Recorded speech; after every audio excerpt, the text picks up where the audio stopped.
At this time, I have the honor to present to you the moral leader of our nation. I have the pleasure to present to you Dr. Martin Luther King, Jr.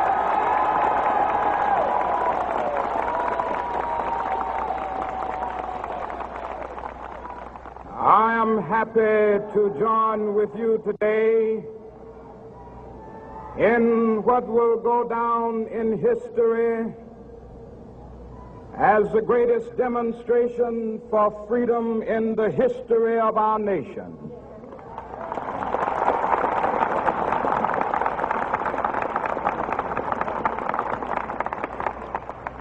Five score years ago, a great American in whose symbolic shadow we stand today signed the Emancipation Proclamation. This momentous decree came as a great beacon light of hope to millions of Negro slaves who had been seared in the flames of withering injustice. It came as a joyous daybreak to end the long night of their captivity. But 100 years later, the Negro still is not free. 100 years later, the life of the Negro is still sadly crippled by the manacles of segregation and the chains of discrimination. 100 years later, the Negro lives on a lonely island of poverty in the midst of a vast ocean of material prosperity. 100 years later, the Negro is still languished in the corners of American society and finds himself in exile in his own land. And so we've come here today to dramatize a shameful condition. In a sense, we've come to our nation's capital to cash a check. When the architects of our republic wrote the magnificent words of the Constitution and the Declaration of Independence, they were signing a promissory note to which every American was to fall heir. This note was a promise that all men, yes, black men as well as white men, would be guaranteed the unalienable rights of life, liberty, and the pursuit of happiness. It is obvious today that America has defaulted on this promissory note insofar as her citizens of color are concerned. Instead of honoring this sacred obligation, America has given the Negro people a bad check, a check which has come back marked insufficient funds.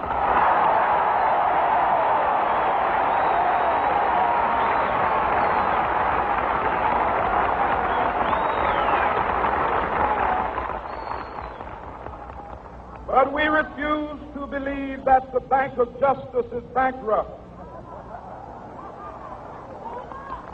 We refuse to believe that there are insufficient funds in the great vaults of opportunity of this nation. So we've come to cash this check, a check that will give us upon demand the riches of freedom and the security of justice.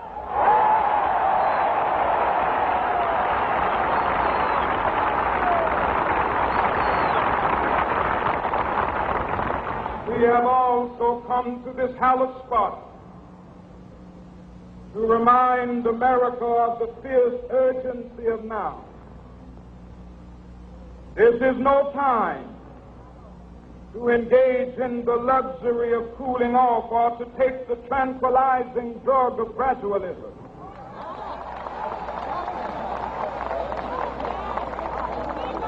Now is the time to make real the promises of democracy. Now is the time to rise from the dark and desolate valley of segregation to the sunlit path of racial justice. Now is the time to lift our nation from the quicksands of racial injustice to the solid rock of brotherhood. Now is the time to make justice a reality for all of God's children. It would be fatal for the nation to overlook the urgency of the moment.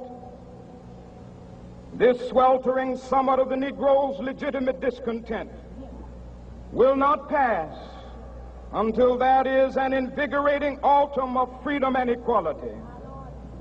1963 is not an end, but a beginning. Those who hope that the Negro needed to blow off steam and will now be content will have a rude awakening if the nation returns to business as usual.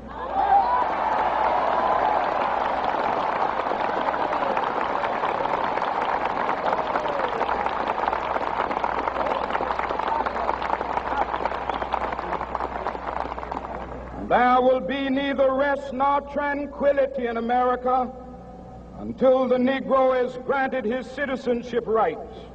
The whirlwinds of revolt will continue to shake the foundations of our nation until the bright day of justice emerges. But that is something that I must say to my people who stand on the warm threshold which leads into the palace of justice. In the process of gaining our rightful place, we must not be guilty of wrongful deeds.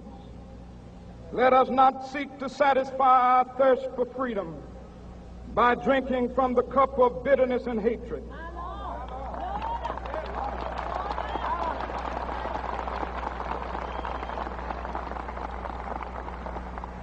We must forever conduct our struggle on the high plane of dignity and discipline. We must not allow our creative protest to degenerate into physical violence. Again and again, we must rise to the majestic heights of meeting physical force with soul force. The marvelous new militancy which has engulfed the Negro community must not lead us to a distrust of all white people. For many of our white brothers, as evidenced by their presence here today, have come to realize that their destiny is tied up with our destiny.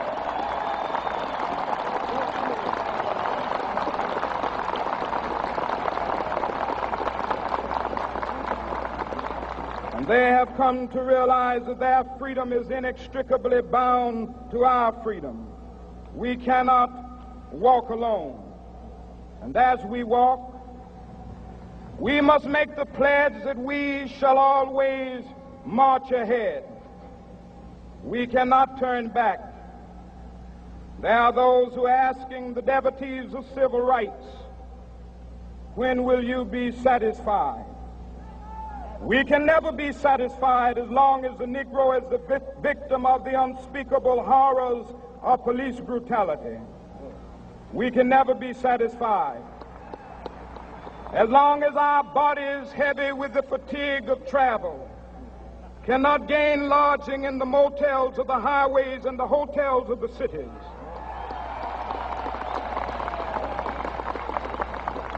We cannot be satisfied as long as the Negro's basic mobility is from a smaller ghetto to a larger one. We can never be satisfied as long as our children are stripped of their selfhood and robbed of their dignity by signs stating for whites only.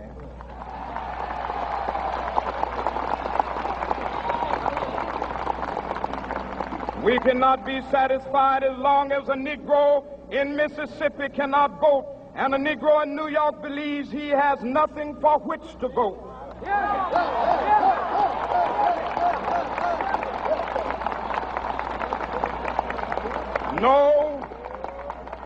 No, we are not satisfied, and we will not be satisfied until justice rolls down like waters and righteousness like a mighty stream.